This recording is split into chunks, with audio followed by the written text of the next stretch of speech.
Sure to hop on over to the Spiritual Broadcast Network. It's the go-to place for all things spiritual. You'll discover internet television shows that you won't find anywhere else. You can also choose from hundreds of hours of spiritual documentaries and movies. You'll enjoy on-demand and live internet television programming 24/7. Best of all, we add new dramas, comedies, talk, and reality shows and more on a daily basis. So why spend countless hours searching the web when you can quickly find just what you want on the Spiritual Broadcast Network?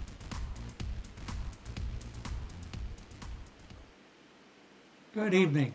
Welcome to the Spiritual But Not Religious Show. I'm your host, George Lewis. I've got a great show lined up for you tonight. My guest is Marc Allen. Marc is the co-founder of New World Library, the author of several books, and we're going to be talking tonight about his newest book, The Magical Path, Creating the Life of Your Dreams and a World That Works for All. Welcome, Marc. Hi, George. I am glad to have you on tonight. Before we get started, I want to tell you a couple of things. One, I admire what you do. You know, you're one of the few companies that really publishes books and authors that are really good for everyone, and that's kind of a rare thing in the publishing industry and in the media industry, period. And the other thing on your book is really well written. I've enjoyed it. Very, very powerful. Thank you very much. We worked on it a lot. Well, you know, I've written a book myself, but I know the kind of work that's writing the book is no problem. It's all the editing after you've written it. It's a bigger deal. One thing for sure, your philosophy isn't from Ayn Rand, which is, with what's going on in our political world these days, it's pleasant to see people who are really concerned with making the world a better place, which is what your book is about. Because I think not only are you working on trying to make a world that's better for all, but that really kind of happens one person at a time, doesn't it? It sure does. And we have to start with ourselves, make it work for us.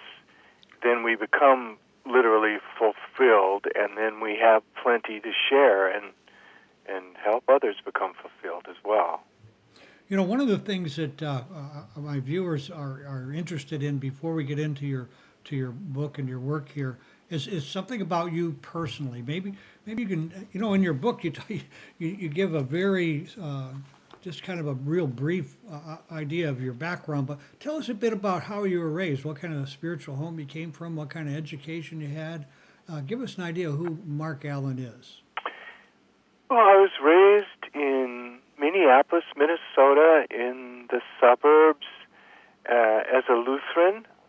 In fact, when I was 5, I announced to my family I wanted to be a minister, except I wanted to wear a red hat. I don't know what that's all about. Later I met Tibetans that wore red hats, but I was raised Lutheran. Then I went through my teenage years of alienation and also in college and afterwards some serious depression and anxiety. And looking back, I'm really grateful for those because they drove me really through my 20s to be on a quest of some kind to find a better way of living. And it was the 60s and 70s, and the whole world was looking for a better way of living, and I was definitely part of what became known as the counterculture. We were just, weren't we? Yes, we were trying out all kinds of new things. Yes. And it was a wonderful, exciting time. And in fact, recent years have started to feel a bit like the 60s, where I remember so vividly, I would get an idea, or a friend would have an idea, and suddenly it would seem to spread around the world. And a lot of life-changing ideas were born in the 60s, and we did change the world. Without question. Some question. Good, some not so good. Right. Some things were good and some not good. And I was very confused at the time what works and what doesn't. And over the following decades, it became clear to me what works and what doesn't. And that's what's in The Magical Path. What works is working in partnership with each other.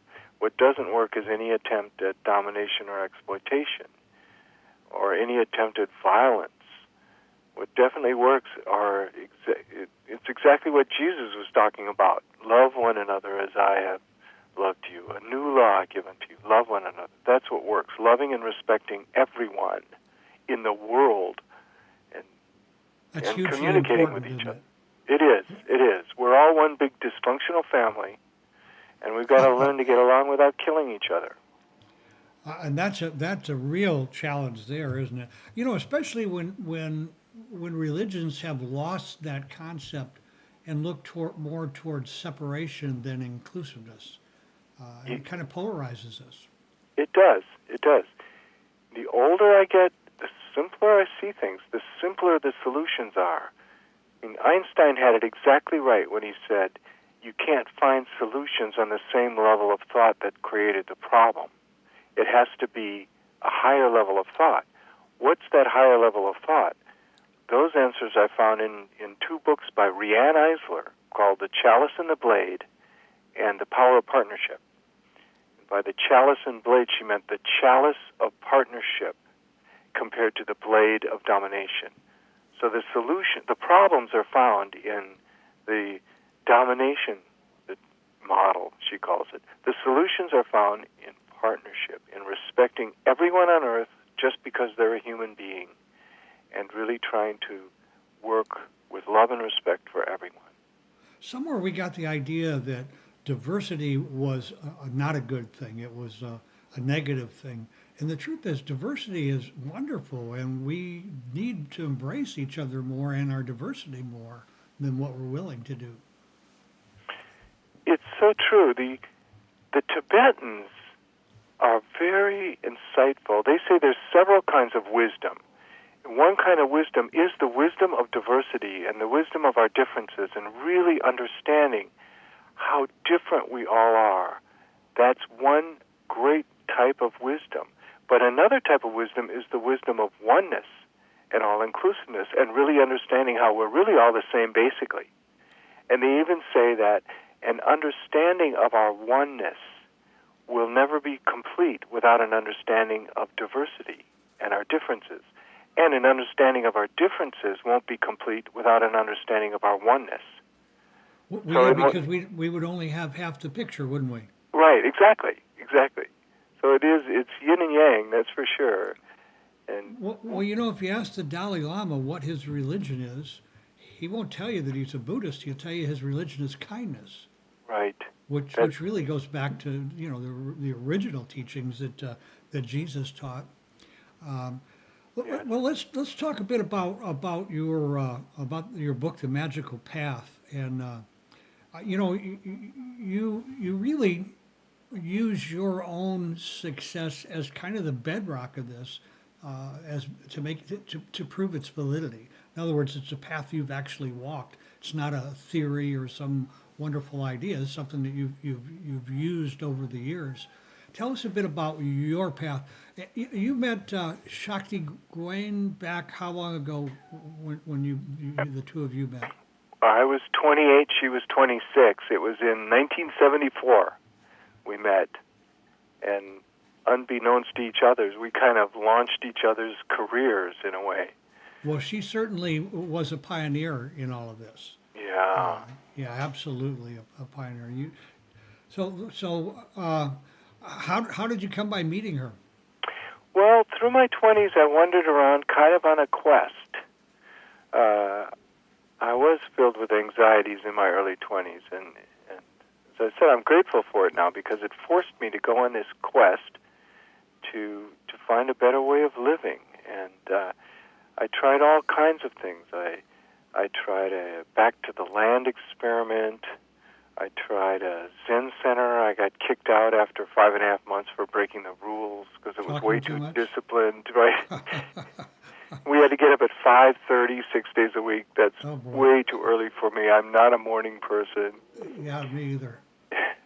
And I wandered around what we call the spiritual smorgasbord of Berkeley, California for several years, doing all kinds of things, spent time at a Tibetan center. One reason I stayed in there at the Tibetan Center in Berkeley for 3.5 years was because they kept calling it the direct path. This is the direct path. Right. I finally gave up after 3.5 years because I felt like I hadn't taken the first step on that particular path. I hadn't gotten it. It was too divorced from our culture. And I realized I needed something that incorporated my complete culture. And that when we embrace another completely foreign culture, we have to bring in our whole past with it and bring in every experience we've had. Otherwise, we cut ourselves off and cut our own intuition off. And so I finally left there when I was about 28, and that's when I met Shakti. And we went to several workshops together and started doing all kinds of things together. And we ended up being tricked into leading a workshop. And we were supposed to just assist this guy, and 10 minutes before it, he just said, "I can't handle this," and he disappeared. So we led this 4-day workshop that launched Shakti's career as a brilliant workshop teacher, and launched my career. That's an amazing story. You just kind of up to the podium and did 4 days worth of workshop, huh? Right. We just threw in everything we'd learned through the previous 10 years of wandering around. Right. Well, don't you think it really kind of comes down to that for most of us? We have this smorgasbord. We kind of, I don't know if you recall a book by Maxwell Maltz, Psycho-Cybernetics? I remember the title. I never read the book, though. Well, in your book, you talk about, I'm trying to remember how you phrase it, where we really walk a path of errors, where, we have to make the errors in order to move forward. Right, and there's nothing to fear in that. Nothing to fear in failure. It's an inevitable part of our success. Actually, I think without it, we can't find our way to success, can we? Right. Every successful person I know really loves to sit around, especially at night after a glass of wine or two, and talk about our failures, because after a bit of time, they become very funny. They're not humorous in the moment most often, but they can get to be. They're at least, like you say, good social talk. Yes, a lot of fun. Well, and I think another thing that goes with that's pretty helpful, you got to really kind of put your false pride and ego in your back pocket to be able to talk about your failures. You have to see yourself in a whole different light. That's true. They're very educational, though. That's how we learn, through our failures. Well, and when I look back, it's very funny when I see how clueless I was all through my 20s. I knew it was important to do what I loved. I had that piece of the puzzle, and that served me very well. But I had no idea how to make any money doing what I loved. Well, how did you support yourself during those years? Sometimes I wonder, looking back, I had no family support. It was marginal for all through my 20s. Right. I had very little income. I mean, I just did this and that. I did little odd jobs. I got fired as a dishwasher and busboy for being too slow. Good job. I did yard work for one day. I said, "Oh, this is hard work." Yeah, that's too much there. That's real labor, isn't it? Yeah.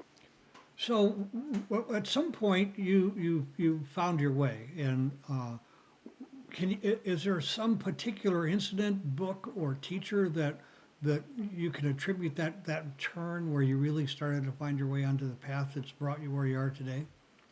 I finally started putting the pieces together the day I turned 30, and it took me another 5 years to really achieve something significant. Definitely, when I look back, the few things that really changed my life, I talk about in The Magical Path. When I was 21, just out of college, I wandered into a little bookstore in Madison, Wisconsin, that had just all these books on magic, an overwhelming, huge amount of books. And I asked the owner, how do I even get started here? And he gave me about an hour crash course in modern, effective magic. And I left with a stack of books. The top one, the smallest one, was the only one I really read and got into. It was called The Art of True Healing by Israel Regardie. It's so good and so short, I excerpted almost the entire book in my new book, The Magical Path. So you get 2 books here for the price of one. It's a great deal. But I had never heard of him, and I looked him up on the web. He's a very interesting guy. Very interesting guy, yes. He started writing in the 30s, And I think his masterpiece was The Art of True Healing, because he wrote some huge, voluminous things. But The Art of True Healing is just very short and focused. It just opens with such authority. It says, within every man and woman is a force that directs and controls the entire course of our lives. Properly used, it can heal every ailment and affliction we may have. And then he goes on and shows us properly used, it can also help us in so many other ways. It can help us heal others. It can help us create wealth in our lives. And he gives us this real simple meditation he calls the middle pillar meditation, where you just imagine a pillar of light from the top of your head going through your whole body and healing your entire body. And then that light even attracting to you more energy and even wealth. And I started doing this exercise at 21, and I noticed immediate changes in my life. I didn't really realize them until my 30s, because part of me was denying it. And I talk about that in the book. I see the process so simply. It's just daring to dream and clearly setting our goals and going for it, and then dealing effectively with all the doubts and fears that inevitably come up. Well, you know, one of the things you say, and I have a quote here, which I think is really the biggest block that keeps people from really, working this magic you talk about. And you say, any magic we perform will not be effective if we believe underneath it all that we are incapable of creating our dreams. That's a powerful statement. So how does one go about discovering if that's what they believe and then getting rid of that idea? Because I think people die with that idea. Yes. And that's the essential question. That's a great, important question. And the answer is, I think, very simple, because every thought we have, every word we say reflects our underlying beliefs. So we just need to really become aware of our underlying beliefs. And the ones that aren't supporting us, the ones that don't contribute to our growth and well-being, we can let go of. We can change our beliefs. I learned that in a life-changing workshop I took from a man named Ken Keyes Jr., who wrote a book called Handbook to Higher Consciousness in the 70s. I was going to ask you if you knew Ken. He was a realtor from over here in Miami, or his family were realtors. Right, he was a realtor at first. Right. And then became a great guru, wonderful man, quadriplegic. Big heart. He wrote, The 100th Monkey, and gave it away free. Yes, he was wonderful. I met him when I was 28, and that's where I met Shakti Gawain, and we both ended up staying on the staff there for a year and working with him in his workshops. His great contribution to humanity, really, was understanding that our beliefs are not necessarily true in themselves, because there's tons of other people with tons of other beliefs. They're not true in themselves, but they become true in our experience if we believe them. Exactly. And he not only understood that, he showed us how to change our beliefs. He developed this simple process he called the core belief process. And it's all in the book, The Magical Path. It's just 8 simple questions you ask yourself, and it forces you to really take a good look at those deep beliefs that are not supporting you, and it shows you how to get rid of them and replace them with powerful supportive beliefs.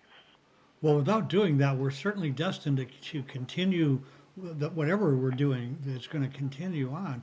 That self-talk that we do, that's hugely important. So many of us tend to beat ourselves up, and we've got that critical parent in there. Yeah. So you've obviously worked this path, and you've done, extremely well in that process. On that monkey mind, we all have it.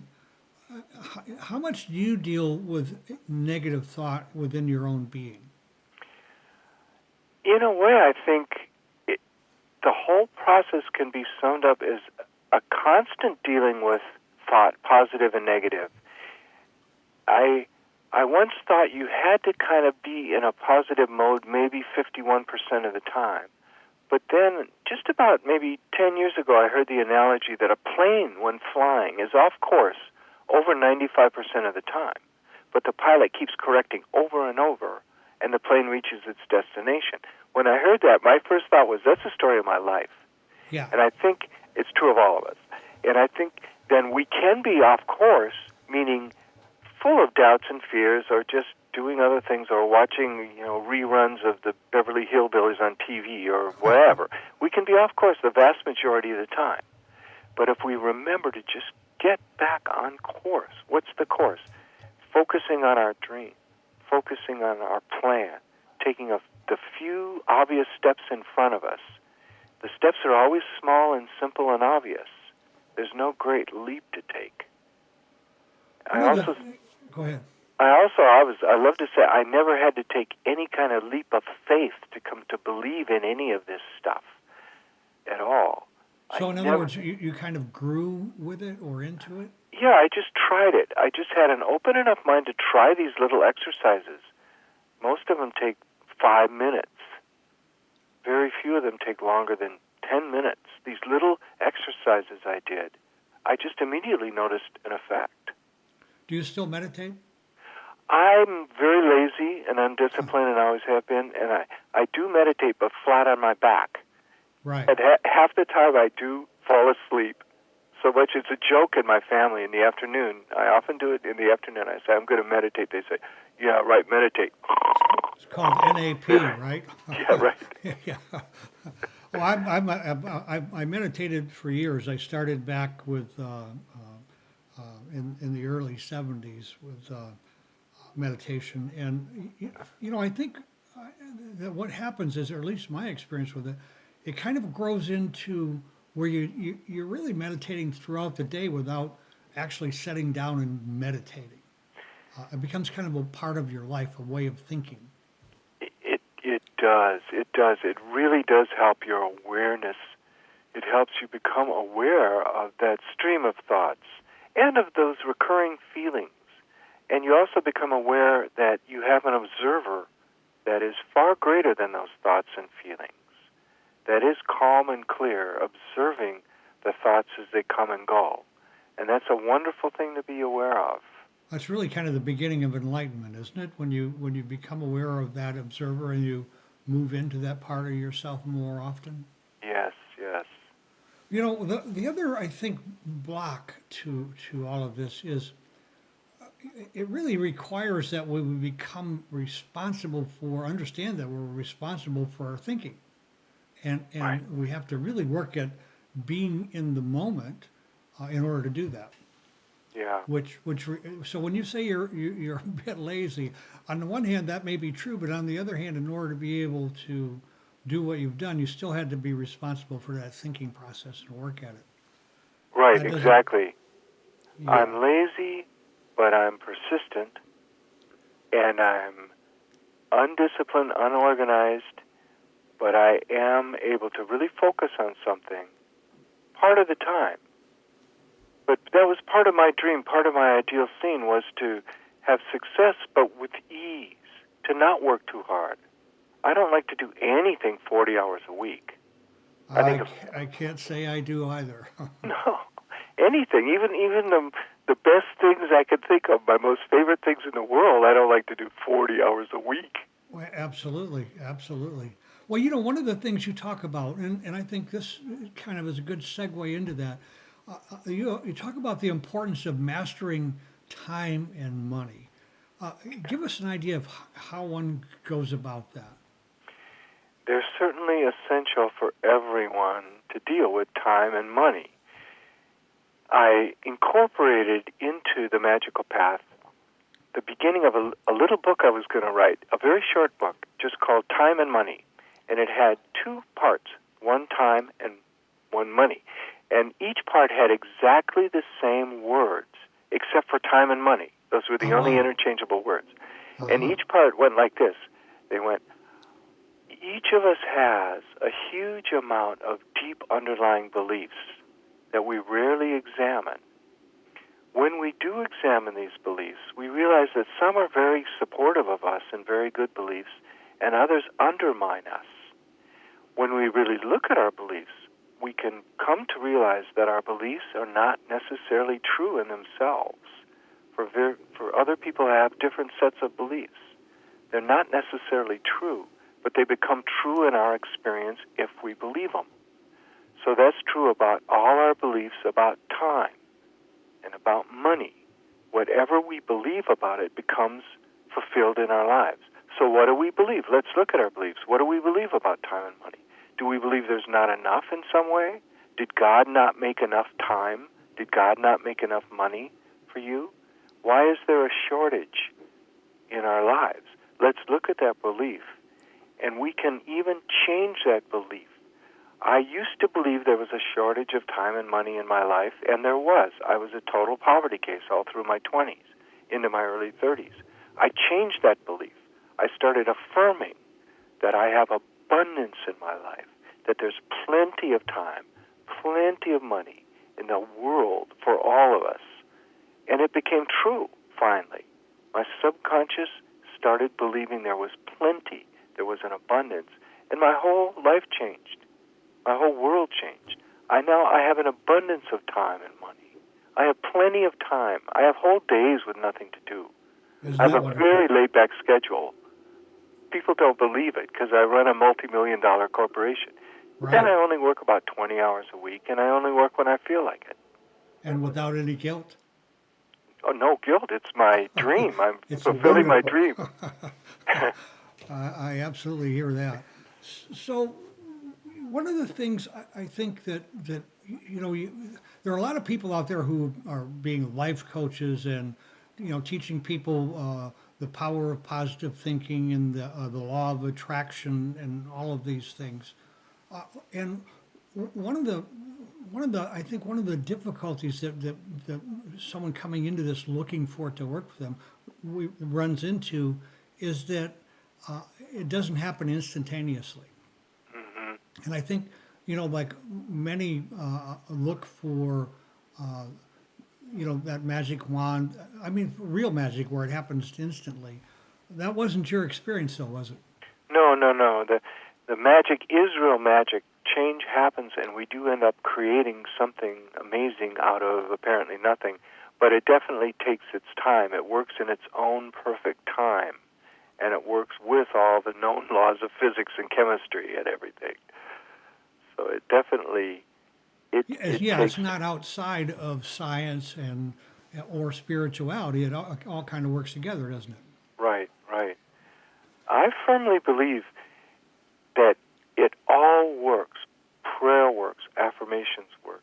These simple magic rituals work. Positive thinking works. Creative visualization works. Strategic planning works, you can call it. It all works because in some mysterious way you could say the whole universe says yes to every thought we have. So when we say, I'm daring to dream, I want to go for it, I want to make it work doing what I love, the whole universe says yes and starts showing us how. But then if our next thought is, but it's so hard to succeed, so few people succeed, the universe says, yes, it's hard for you with that thought, yes. So that is the process. You nailed it in that earlier question. It's being aware of every thought because thought is creative. So our positive, focused thoughts they do start immediately creating the reality we dream of. And the first steps toward really creating it in full three-dimensional reality become obvious and easy to take. But then if our next thought is, but it's so hard, or maybe I don't deserve it, or whatever it is, the universe says yes to that, and we end up undermining our dreams and undoing them. Well, yeah, and I think there's another natural kind of process that's going on too. We live in a world of polarity. Everything has its polar opposite, and in watching my own thinking, I began to really see that I would have a positive thought, but it wouldn't be long, and an equal negative thought would pop up also. Mm-hmm. And so that need to really monitor that I think is essential, isn't it? It is. I think that's the most important work of all. I've seen my life change from total poverty to an abundance I couldn't have even dreamed about when I started all this. And I just see 99% of the work, maybe 100, maybe all the essential work is internal. Just like Eckhart Tolle says in The Power of Now, he sums up brilliantly what I say over and over in The Magical Path. He said, get the inside right and the outside will fall into place. Everything originates right there, doesn't it? Right on that inner life. Yes, it originates in our thought. The whole first chapter of The Magical Path is all about our creative thought. The second chapter is about speech and the power of words, the power of spoken word, because that takes our thought and makes it even more concrete. The whole third chapter is about the power of the written word that takes Right. our thought and our spoken word and makes it even more concrete, bringing it more and more into reality. So basically, the more of our five senses that we can bring into any thought or intent, the more powerful it becomes. Yes, yes. And it all works, and it's all very powerful. And whatever we do has results. But then again, if we have these negative thoughts that come drifting along then, or conflicting feelings, those are powerfully creative too. So dealing with those becomes, I often think there's just two essential things to do. One, dare to dream and go for it.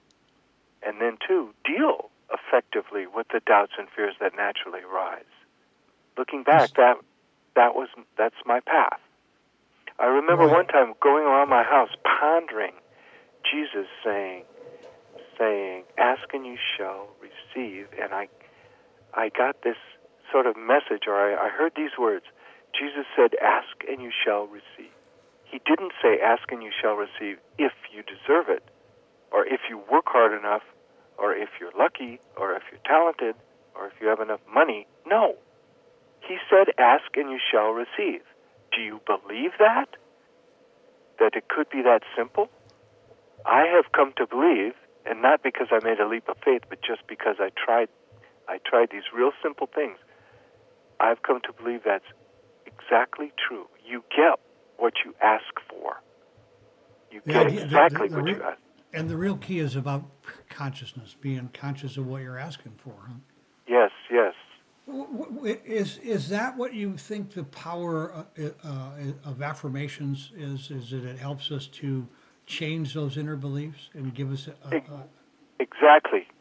Exactly. The right affirmation can absolutely change a limiting negative belief and dissolve it and create instead a much more powerful positive belief.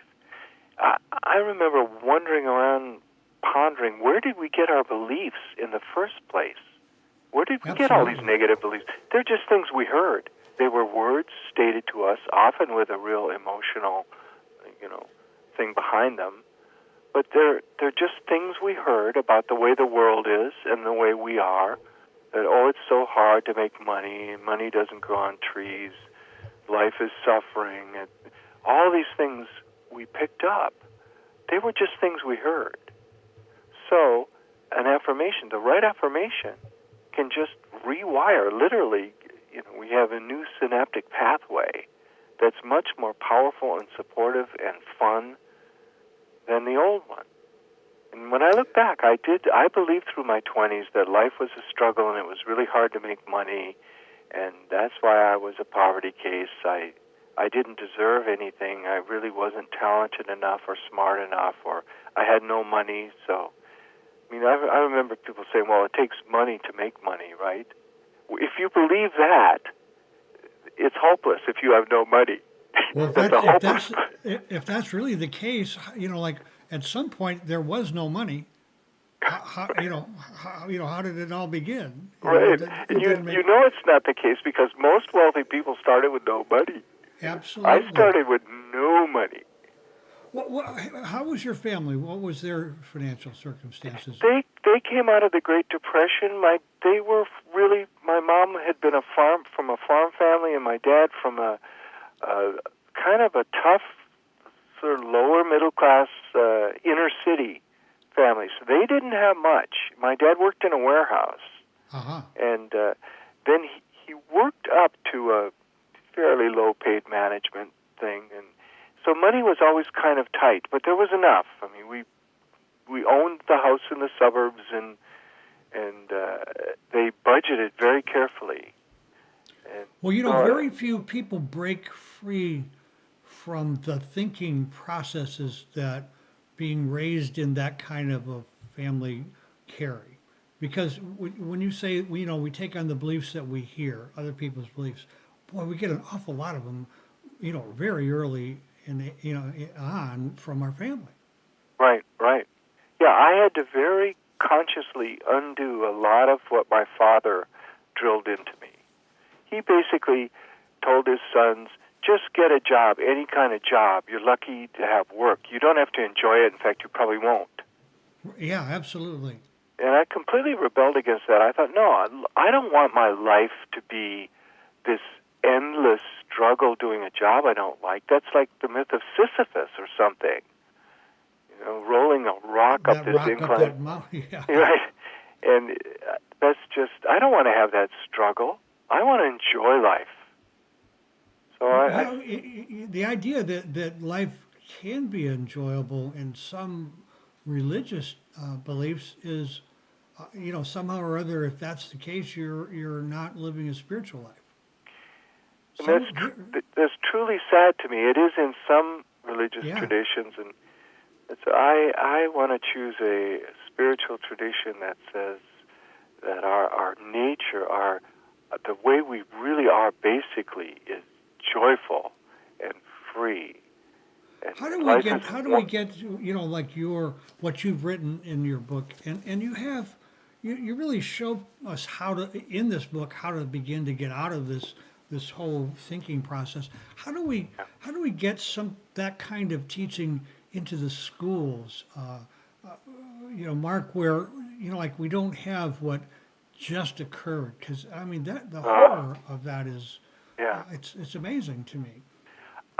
I would love to get more of our books in the schools. I think they should start teaching creative visualization at about 7th grade, and even any grade. I think there should be at least 1 or 2 or 3 days a week where the teachers quit teaching the students and just say to them, look, I know every one of you is a creative genius.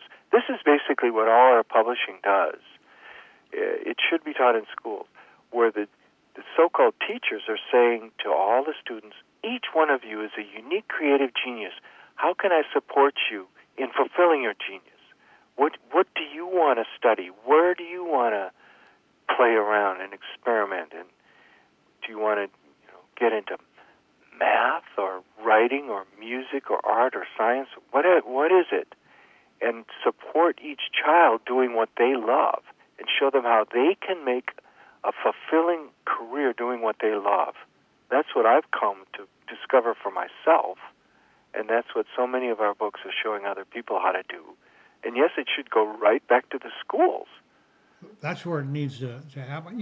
And I believe that if this kind of thinking were brought into the schools at a young age, our world would begin to become more peaceful. We would begin to see that we're not in so much competition with each other as we believe, that where we have to shoot each other to have whatever the other person has. It's it's a whole backward idea, isn't it? Oh, totally. So you say that in your book also that you still carry around affirmations. Yes. And I was kind of wondering in my mind what that might be. About maybe going fishing for 4 hours a day. I did a very simple thing the day I turned 30. I took a sheet of paper. I woke up in a state of shock when I turned 30, realizing I wasn't a kid anymore. I had no job. I had no money of any kind. I was living in this slum apartment in a funky part of Oakland, California. Okay, One-room apartment. What year was that? That was, I turned 30 in 76. And my rent was $65 a month. Uh-huh. I'd had a rock band that had fallen apart, and I'd been a spiritual seeker and done a lot of things. My years of like 29 and turning 30, I don't even remember. I just did odd jobs and things. I had no goal for a while there at all. And then I turned 30, and I was in total shock. I couldn't even think of having a party. All I could think of was, you're 30, you're not a kid anymore. It's time to get serious about Dark your life. and bleak, I've got to go to work, right? Yeah, something. And I paced up and down, and I remembered a little exercise I'd played during a Back to the Land experiment I tried in my early 20s that was a total disaster. But one night we were sitting around a fire, and this couple said, let's play this game we play at church camp. Let's imagine 5 years have passed, and everything has gone as well as you could imagine. What would your life look like? And we all went around the circle, and we all said something. I don't remember a word of what I said at all, so it had no impact in my life. But the day I turned 30, I remembered playing that game, and I thought, this is a good thing to do. But this time I took a sheet of paper and I wrote it down. I put ideal scene at the top in big letters, and then I dared to imagine, and it takes courage to imagine this. This is something I encourage everyone to do. Dare to imagine 5 years have passed and your life has gone as well as you could imagine. What would your life look like? Much to my amazement, I wrote, I have this successful publishing company that publishes my books. I've never written a book, and I knew nothing about business. I'd had no interest in business. In fact, I thought corporations were part of the whole problem, and money was the root of all evil. You know, and I write books, and I record and publish my music. I hadn't ever made an album. And I have a big white house on the hill in Marin County, California. I lived in a slum in Oakland, and right across the bay was one of the most beautiful places in the world that I'd driven through a few times. Yeah, it's gorgeous. And I dared dream this ideal scene. I stared at it for a while, completely overwhelmed with doubts and fears. And I realized there's a whole list of goals in there. So I listed all my goals in another sheet of paper. I put dreams and goals at the top. And I stared at that, and then I rewrote each goal as an affirmation. This whole process took me probably less than a half an hour to write my ideal scene, then make my list of goals, then put goals as affirmations. To this day, I carry around my goals as affirmations in my back pocket. And I affirm them on occasion. And after doing the affirmations, I've seen this happen hundreds of times with people that have come to my seminars since then. You do the right affirmations long enough, and plans come drifting into place. And so then over the next couple weeks or few months, one-page plans, these simple plans came drifting along that I would write down for each major goal. That was my entire process. What was your first step? Do you recall your first step to toward you realizing your publishing company? After the first step was obviously the writing down, but what was your first actual effort towards that? Good question. I remembered exactly. Yes, I wrote down, I now have a successful publishing company in an easy and relaxed manner, in a healthy and positive way. And I started affirming that. So I tried to make a plan. The only thing that could come at first, my entire plan was read a Used Business 101 textbook, because I knew nothing about business. I'd never taken a course or had any interest in it. And to talk to other people that know more about business than I do. And so I did those two things. I went and got a Used 101 business textbook, and I even called my dad. I said, okay, you worked for a corporation, right? What's a corporation? Is that the same as a partnership, or is it different? I didn't know. Right. And I learned just the basics, and from reading the 101, Business 101 textbook, I got, okay, you need a plan, a business plan. And that led me to making the simple business plan. Okay, you need to get some product out and then find a way to market it. And then I learned over the years it's really simple to create a successful business or career. You just need three things, and none of them are that complicated. This is not rocket science. Millions of people have done this successfully. All you need is some kind of product or service, and the key there is to do what you love, then you'll really be fulfilled. 2, you need some kind of marketing plan and some kind of sales. You need to figure out how to sell your work. And the key there is to have a multi-pronged plan that doesn't say no and has many possibilities. There's all kinds of ways to market your work. You just have to have a product and market it. And then the third thing, and this took me a while to learn, you need financial controls. And all that means is you watch expenses. You keep a real downward pressure on expenses, and you keep visualizing and moving to a place as quickly as possible where your income exceeds your expenses. Then you got it less made. than you earn. Yep. It's a very simple concept. It took me until I was about 35 years old before I understood it.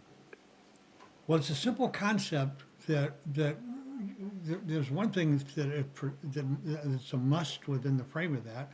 I can see it with you, is even though you may only work 20 hours a week, you still had a great deal of discipline to stay focused and stay on track to bring all these things together. I've found, I don't know about the word discipline. I'm not very disciplined.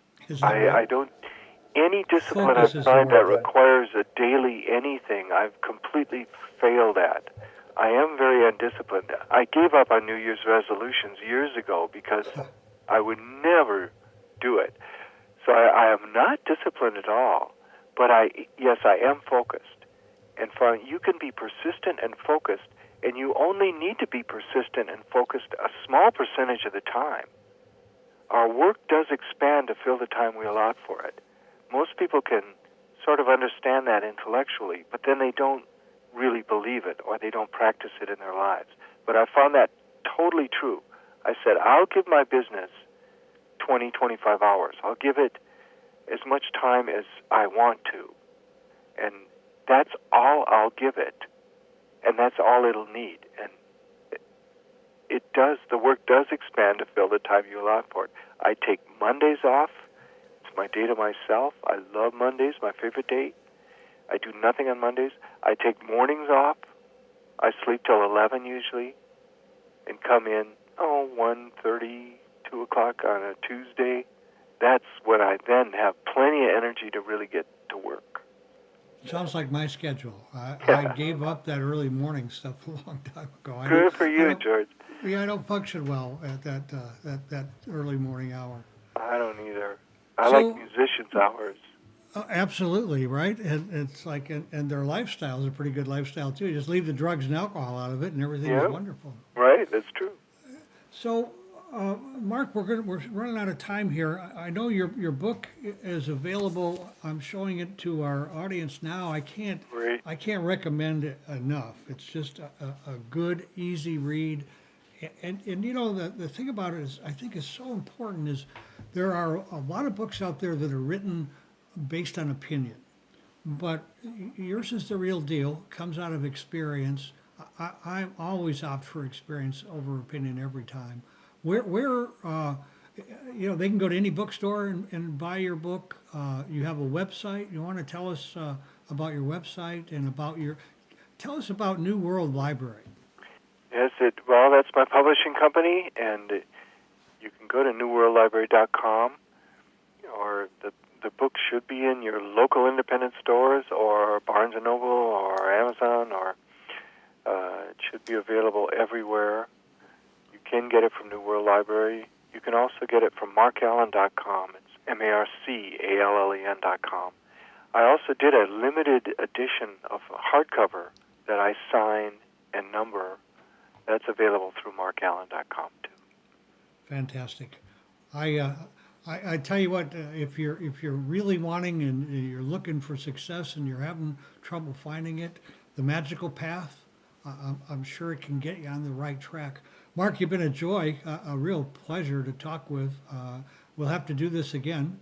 One of the things I have been enjoying a lot is your publicist, Skipper Corbin. She's a really good gal. And the authors that I've interviewed that you sent me have been great also. I thank you very much for that. Thank you. Thank you for your show and for everything you do. You get in here to Florida and Sarasota. Look me up. We'll have a coffee or an afternoon, not a morning. Yeah, right.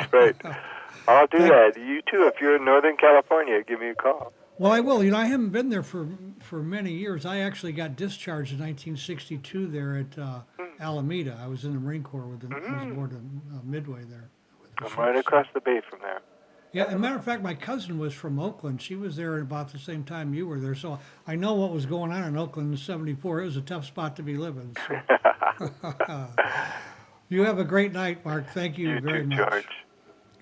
Well, that's we had a great show with Marc Allen, and no BS. Give it a try. Great book. It'll take you. Follow the directions. I'm certain it'll take you to your dreams. I guarantee you, I'm sitting in this seat from doing many of the same things that Mark talks about in his book. I've got a great guest lined up for next week, so don't forget to join us. And in the meantime, don't forget to accentuate the positive and have a fantastic week. Be sure to hop on over to the Spiritual Broadcast Network. It's the go-to place for all things spiritual. You'll discover internet television shows that you won't find anywhere else. You can also choose from hundreds of hours of spiritual documentaries and movies. You'll enjoy on-demand and live internet television programming 24/7. Best of all, we add new dramas, comedies, talk, and reality shows and more on a daily basis. So why spend countless hours searching the web when you can quickly find just what you want on the Spiritual Broadcast Network?